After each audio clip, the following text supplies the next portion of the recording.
Assalamualaikum warahmatullahi wabarakatuh. Kami dari kelompok 3 akan memaparkan materi teori akuntansi mengenai Positive Theory of Accounting Policy.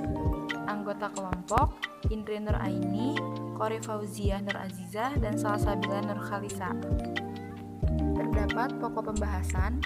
Yang pertama, contracting teori, yang kedua, agensi teori, yang ketiga, agensi problem, yang keempat, signaling teori, yang kelima, political process, yang keenam, agensi cost, yang ketujuh, empirical test of theory and evaluating the theory, dan yang kedelapan, issue for auditor. Baik teman-teman, kita langsung saja masuk kepada pembahasan materi yang pertama, yaitu ada namanya teori kontraktual. Teori kontraktual ini menggambarkan bahwa suatu perusahaan itu sebagai hubungan hukum dari kontraktual antara pemasok dan juga konsumen atas faktor-faktor produksinya.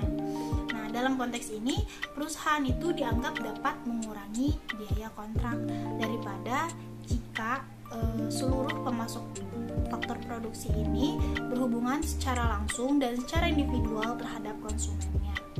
Lalu dalam teori akuntansi positif ini, kita hanya berfokus kepada dua kontrak saja. Yang pertama ini ada kontrak terhadap manajemen, dan yang kedua ini kontrak terhadap hutang.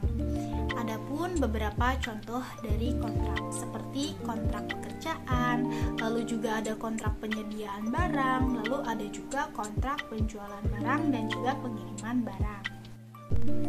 Nah, materi kedua ini ada namanya teori keagenan. Nah, teori keagenan ini muncul ketika adanya hubungan kerjasama antara dua pihak, yaitu pihak yang pertama namanya prinsipal sebagai pihak yang memberikan wewenang, dan juga pihak yang kedua namanya agent. Agent ini adalah pihak yang menerima wewenang. Atau dengan kata lain, dalam suatu kontrak, prinsipal ini dapat mengikat pihak agent untuk menjalankan operasional perusahaannya sesuai dengan yang telah ditentukan oleh si prinsipal. Nah, dalam situasi ini, maka kedua belah pihak, yaitu pihak prinsipal dan juga pihak agent, akan memaksimalkan utilitasnya, sehingga nantinya akan muncul suatu problem yang dinamakan dengan agency problem. Baik teman-teman, kita langsung saja masuk kepada pembahasan materi yang selanjutnya, yaitu ada masalah dari teori keagenan. Masalah dari teori keagenan ini terbagi menjadi dua. Yang pertama itu ada masalah perlindungan harga dan masalah pemegang saham manajer. Jadi pemisahan kepemilikan berarti manajer selaku agent dapat bertindak sesuai dengan kepentingannya sendiri, meskipun kepentingan si agent ini tidak sesuai ataupun bertentangan dengan kepentingan prinsipal. Nah, dengan adanya perbedaan kepentingan antara kedua belah pihak ini, maka menimbulkan suatu masalah, yang dimana masalahnya itu terbagi menjadi tiga macam. Yang pertama ini ada namanya risk aversion problem, artinya yaitu manajer lebih memilih risiko yang kecil. Lalu masalah yang kedua ada namanya dividend retention problem. Jadi dalam konsep ini, manajer itu lebih suka untuk membayar sedikit keuntungan sebagai dividen, sedangkan seperti yang kita tahu bahwa pemegang saham lebih menyukai dividen yang lebih besar. Dan masalah yang ketiga ini namanya ada horizon problem. Horizon problem ini artinya manajer memiliki waktu yang lebih pendek dengan perusahaan daripada pemegang saham. Nah, untuk mengurangi permasalahan tersebut, kita dapat menggunakan suatu kontrak. Baik teman-teman, untuk masalah teori keagenan yang kedua ada namanya masalah keagenan shareholder default. Nah, dalam konteks ini, seorang manajer itu dianggap sebagai pemilik tunggal perusahaan, atau dengan kata lain, seorang manajer ini memiliki kepentingan yang sama dengan pemegang saham. Dalam konteks ini juga, prinsipal itu adalah debt holder dan manajer itu adalah sebagai agent yang mengatasnamakan pemegang saham. Nah,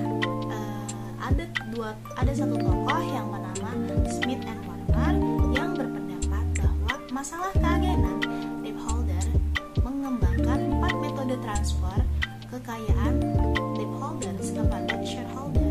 Nah, 4 metodenya itu yang pertama ada pembiayaan perpajakan atau pembayaran dividen yang berlebihan. Nah, masalah ini itu dapat muncul ketika pembayaran hutang yang dipinjamkan kepada perusahaan diasumsikan dengan tingkat tertentu dari pembayaran dividen. Lalu untuk masalah yang kedua ini ada namanya substitusi aset. Nah, substitusi aset ini didasarkan pada premis bahwa pemberi pinjaman yang tidak mau mengambil suatu risiko. Dan untuk yang ketiga, masalahnya itu ada kurangnya investasi. Nah, hal ini itu dapat terjadi ketika pemilik tidak melaksanakan proyek dengan NPV positif. Karena untuk menjalankannya akan meningkatkan dana yang tersedia bagi debt holders, namun tidak bagi seorang pemilik. Dan masalah yang terakhir, yang keempat, ada namanya dilusi claim. Nah, dilusi claim ini dapat terjadi ketika perusahaan mengeluarkan hutang dengan prioritas lebih tinggi daripada hutang yang telah dikeluarkan. Selanjutnya yaitu signaling teori. Signaling teori adalah suatu mekanisme untuk menunjukkan bahwa suatu perusahaan mempunyai tanda-tanda atau sinyal yang positif tentang kondisi internal perusahaan untuk meningkatkan kepercayaan bahwa perusahaan memiliki kualitas yang tinggi dan menguntungkan agar dapat menarik minat bagi para calon investor. Contohnya yaitu peningkatan laba bersih dari tahun ke tahun merupakan sinyal pemberian dividen bagi shareholder atau pemegang saham. Dalam perspektif ini, manajer secara sukarela memberikan informasi kepada investor untuk membantu pengambilan keputusan mereka. Manajer melakukan peranan ini karena mereka memiliki keunggulan komparatif dalam produksi dan penyebaran informasi.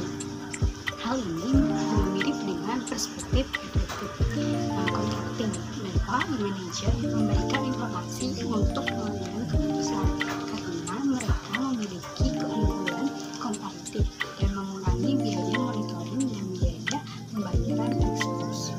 Informasi akuntansi digunakan untuk mengindikasikan bagaimana nilai perusahaan dan klaim terhadap perusahaan yang akan berubah. Di bawah perspektif kontrak profesi ini, akuntansi merefleksikan perubahan arus kas yang mempengaruhi perusahaan. Adanya hipotesis informasi mendasari sebagian besar riset awal dalam pasar modal. Dalam studi pasar modal ini, manajer berasumsi menyediakan informasi untuk pengambilan keputusan oleh para investor. Hipotesis informasi ini sejalan dengan signaling teori, di mana manajer menggunakan akun sebagai sinyal ekspektasi dan intens terhadap masa depannya. Selanjutnya yaitu political process atau proses politik. Politik merupakan pihak yang mempunyai pengaruh yang cukup kuat. Teori akuntansi positif juga merupakan model proses politik yang melibatkan hubungan antara perusahaan dan pihak-pihak lain yang tertarik dalam perusahaan seperti pemerintah, serikat buruh, dan kelompok masyarakat. Seperti dalam konteks hutang dan kontrak kompensasi manajemen, akuntansi ini penting dalam proses politik, yaitu sebagai salah satu sumber informasi tentang perusahaan. Sehingga proses politik ini mengupayakan biaya politik yang seminimal mungkin. Terdapat perbedaan antara pasar politik dan pasar modal. Pada umumnya yaitu adanya kurangnya permintaan. Karena itu insentifnya akan lebih kecil untuk memproduksi informasi dalam pasar politik. Kemudian selanjutnya yaitu agensi cost atau biaya keamanan. Dalam pembahasan sebelumnya mengenai agensi teori atau teori keamanan, secara implisit mengasumsikan bahwa kontrak lembaga yang dibuat hanya antara prinsipal dan agen dalam perusahaan. Adanya perbedaan kepentingan antara pihak-pihak tersebut memunculkan adanya agensi problem atau masalah keagenan, sehingga pada akhirnya dapat menimbulkan agensi cost atau biaya keagenan. Agensi cost ini digunakan untuk mengatasi perbedaan kepentingan atau agensi problem yang terjadi, di mana agensi cost ini terdiri atas tiga, yaitu yang pertama monitoring cost atau biaya pemantauan, yang kedua bonding cost atau biaya obligasi, dan yang ketiga residual loss atau kerugian sisa. pertama, monitoring cost atau biaya pemantauan. Biaya ini dikeluarkan oleh prinsipal supaya dapat memantau, mengukur, dan mengontrol kinerja agen. Contohnya yaitu auditing cost, rencana kompensasi, dan pembuatan SOP. Kedua yaitu bonding cost atau biaya obligasi. Biaya ini muncul karena agen berusaha untuk mengurangi biaya monitoring yang ditanggung karena prinsipal melakukan price protection, sehingga agen berusaha membangun hubungan yang baik dengan prinsipal dan mematuhi aturan yang ditetapkan oleh prinsipal. Yang ketiga yaitu residual loss atau kerugian sisa. Walaupun adanya biaya monitoring dan biaya bonding atau biaya obligasi, ada kemungkinan agen tidak mematuhi keinginan prinsipal secara tepat.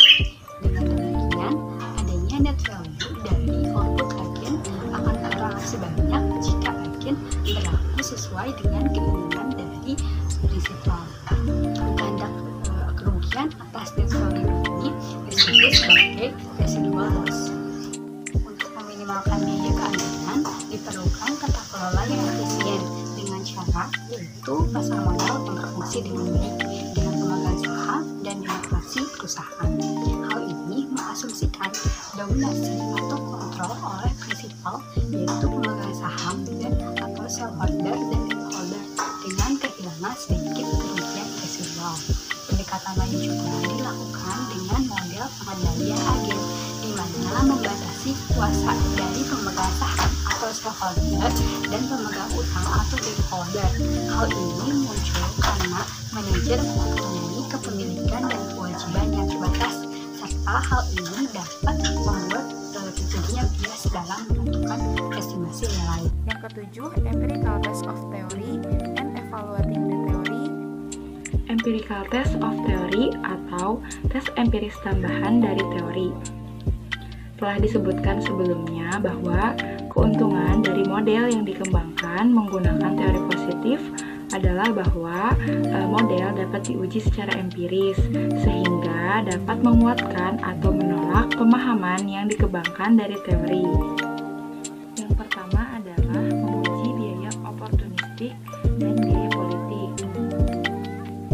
Penelitian pertama dilakukan oleh Watts dan Zimmerman yang memeriksa posisi bahwa manajer perusahaan mengambil pendapat untuk tahun 1974 FASB Amerika Serikat, di mana pembahasan tentang memorandum pada GPLA. GPLA ini adalah penyesuaian akuntansi tingkat harga umum, di mana pengaruh GPLA adalah untuk menyajikan kembali rekening perusahaan menurut indeks inflasi umum sehingga meningkatkan nilai aset, tetapi secara umum melaporkan penurunan laba karena biaya penyusutan yang lebih tinggi. Watts dan Zimmerman berpendapat bahwa karena faktor politik, para manajer perusahaan besar memiliki insentif yang lebih besar untuk mengurangi laba yang dilaporkan. Wong mempelajari pengaruh biaya dengan menghubungkan politik dan hutang pada pilihan akuntansi untuk kredit pajak ekspor yang tersedia di Selandia Baru, di mana Wong berpendapat bahwa cara di mana kredit pajak yang dihitung selama periode ini dipengaruhi oleh biaya politik. Yang kedua adalah menguji hipotesis kontrak yang efisien. Beberapa penelitian yang dilakukan berkonsentrasi terutama pada pemilihan efisiensi dari prosedur akuntansi, yaitu keputusan akuntansi yang dibuat di depan oleh manajemen dan pemegang klaim pada perusahaan untuk mengurangi biaya kontrak keagenan. Yang pertama di sini ada kapitalisasi bunga. Terdapat dua penyebab kapitalisasi bunga, yaitu yang pertama, meskipun kapitalisasi biasanya meningkatkan penghargaan berupa bonus bagi manajer, manajemen komite kompensasi akan memungkinkan kapitalisasi bunga dan menutup pendapatan melalui kontrak biaya tambahan.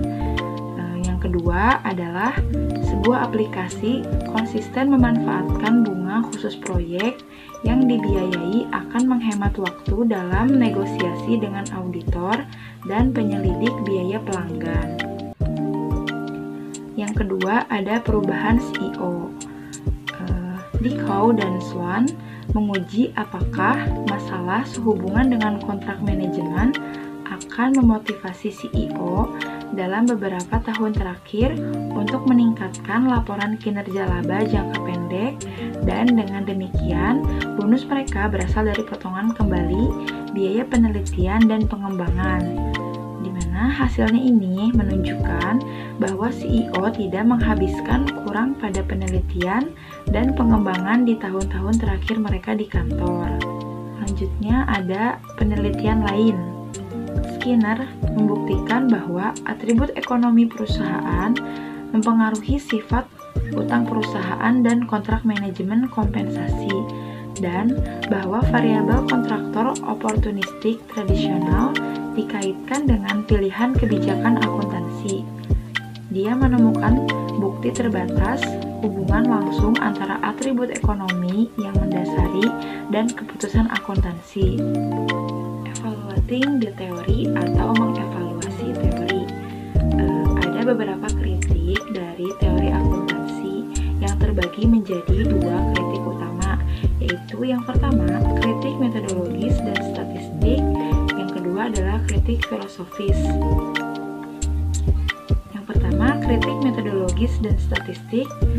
Spesifiknya dari kritik metodologi dan statistik meliputi yang pertama, variabel penjelas dalam beberapa penelitian tidak signifikan dan tidak dapat diprediksi. Yang kedua adalah kekuatan prediksi dari model hipotesis rendah. Yang ketiga, ada kolinearitas antara variabel kontrak. Yang keempat, model cross-sectional kurang spesifik. Dan yang terakhir adalah ukuran seperti ukuran perusahaan untuk mengoperasionalkan biaya politik tidak didefinisikan dengan baik dalam arti teori atau dalam arti pengukuran. Nah, kritik yang kedua adalah kritik filosofis. Sejak kemunculannya sebagai model alternatif teori normatif, teori akuntansi positif ini telah mengalami berbagai macam kritik filosofis. Tinker, Merino, dan Neymark menyarankan bahwa teori akuntansi positif bertentangan dengan klaim value laden karena peneliti memilih topik yang akan diselidiki dan metode serta asumsi yang akan diterapkan. Yang selanjutnya adalah masalah untuk auditor. Watts dan Zimmerman memeriksa sejarah audit di Inggris dan Amerika Serikat untuk menguji apakah audit dituntut untuk mengurangi biaya keagenan dan meningkatkan nilai perusahaan atau hanya untuk memenuhi persyaratan hukum. Mereka juga menemukan bahwa perbedaan dalam pengembangan audit profesional antara kedua negara itu, yang mencerminkan perbedaan pada waktu perkembangan pasar modal di kedua negara tersebut. Sulit untuk menguji teori tentang permintaan audit yang menggunakan data kontemporer karena negara-negara dengan pasar modal yang maju mensyaratkan perusahaan agar terdaftar di public exchange untuk mengungkapkan data keuangan yang sudah diaudit setidaknya itu setiap tahun. DeAngelo berpendapat bahwa auditor yang memiliki reputasi besar seperti Big Four memiliki kualitas yang lebih tinggi dari auditor lain karena memiliki lebih banyak kehilangan dengan kegagalan dalam melaporkan pelanggaran yang ditemukan dalam catatan klien. Untuk yang selanjutnya, di sini ada contoh studi kasus mengenai pendekatan teori akuntansi positif dalam kasus derivatif PT Indosat. Melalui pendekatan terhadap teori akuntansi positif, artikel ini mencoba membahas kasus turunan PT Indosat yang terjadi pada tahun 2007. Indosat telah menerbitkan obligasi atau surat hutang dalam bentuk US dollar, di mana bunga dari obligasi ini besarannya itu tetap. Pada akhir tahun 2006, Indosat memasuki kontrak interest rate swap dan cross currency swap, di mana nilai nominal dari kontrak tersebut adalah sebesar 68,5% dari total konsumen. Hal ini diperlukan oleh Indosat guna menjaga stabilitas surat obligasi yang telah diterbitkan sebelumnya dalam mata uang dolar. Artinya, Indosat telah menyadari adanya risiko fluktuasi rupiah terhadap kesehatan keuangan perusahaan akibat adanya kewajiban mereka dalam bentuk surat obligasi yang diterbitkan dalam US dollar. Indosat melakukan upaya untuk mengurangi risiko itu dengan memasuki serangkaian transaksi derivatif. Lalu, untuk posisi interest rate swap Indosat adalah membayar LIBOR atau bunga floating dan menerima bunga fix. Artinya menunjukkan kalau Indosat ingin mengubah sebagian obligasinya dari bunga tetap ke bunga yang tidak tetap. Hal ini dapat terjadi karena PT Indosat tidak menggunakan full hedging. Maka efeknya sama saja seolah-olah bahwa PT Indosat telah mengeluarkan obligasi US dollar dengan bunga yang bervariasi tergantung nilai LIBOR yang berlaku di tahun-tahun mendatang. Transaksi ini menambah risiko PT Indosat terhadap fluktuasi suku bunga LIBOR dan bukan menguranginya. Maka transaksi ini tidak bisa dibilang hedging, tapi merupakan upaya untuk menurunkan funding cost. Sedangkan untuk kondisi nilai nominal currency swap, PT Indosat tidak sama dengan nilai obligasi. Jadi, Indosat tidak melakukan full hedging, namun hanya menggunakan partial hedging. Hal ini menunjukkan bahwa PT Indosat berusaha untuk mengurangi risiko fluktuasi rupiah terhadap dolar. Dengan kondisi-kondisi derivatif di atas, muncul beberapa pertanyaan, seperti yang pertama, apakah sebenarnya telah terjadi usaha penggelapan pajak yang dilakukan oleh PT Indosat? Mungkin saat ini belum terpikirkan adanya upaya penggelapan pajak. Yang ada hanyalah upaya hedging dan upaya untuk menurunkan cost funding. Lalu untuk pertanyaan yang kedua, apakah ada indikasi bahwa negara telah dirugikan? Ternyata sejak tahun 2004 tersebut, rupiah itu cenderung menguat. Tidak heran bila posisi currency swap Indosat merugi kalau dilihat dari segi kontrak ini sendiri. Akan tetapi, Indosat juga memiliki obligasi yang mesti dibayar dengan US dollar. Akhirnya, pembayaran hutang obligasi ini juga akan mempengaruhi kuantitas pendapatan perusahaan relatif kecil. Menurut PSAK nomor 50 paragraf 48 mengenai instrumen keuangan, penyajian dan pengungkapan, dikemukakan bahwa sudah sewajarnya bagi para emiten yang hendak menggunakan instrumen keuangan derivatif untuk menyediakan informasi yang dapat membantu pengguna laporan keuangan dalam menilai tingkat risiko yang terkait dengan instrumen keuangan. Lalu, menurut paragraf 52 dikatakan bahwa entitas diminta untuk menjabarkan tujuan dan kebijakan manajemen risiko keuangannya, termasuk kebijakan lindung nilai atas setiap jenis utama dari perakiraan transaksi dalam hal akuntansi lindung nilai yang digunakan. Namun, dalam kenyataannya bahwa PT Indosat belum mengungkapkan alasan manajemen dalam mengambil kebijakan untuk melakukan transaksi derivatif, sehingga menimbulkan kecurigaan bagi publik mengapa pihak Indosat masih melakukan pelindungan nilai terhadap mata uang asing pada saat rupiah sedang menguat terhadap dolar. Alhasil, pada akhirnya Indosat dinyatakan salah melakukan perhitungan dalam menetapkan strategi keuangan mereka. Pihak Indosat pun juga sudah pernah mengklarifikasi masalah ini, sehingga dapat disimpulkan jika transaksi derivatif tersebut mengacu pada hipotesis biaya proses politik atau politik proses hipotesis. Dalam ceteris paribus, di mana semakin besar biaya politik perusahaan, maka semakin mungkin manajer perusahaan untuk memilih prosedur akuntansi yang menangguhkan laporan earning periode sekarang ke periode mendatang.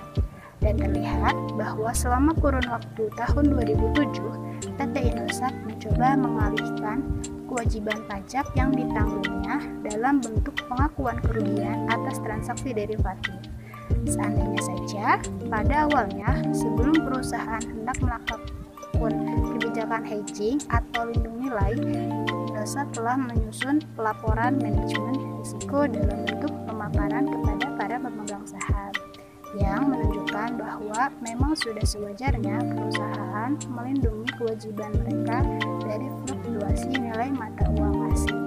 Jika hal ini diterapkan, maka tidak akan menimbulkan kecurigaan dari pihak sektor publik, dalam hal ini adalah pemerintah, dan kritikan dari pengamat pasar modal. Sekian pemaparan materi dari kelompok kami. Terima kasih atas perhatiannya. Wassalamualaikum warahmatullahi wabarakatuh.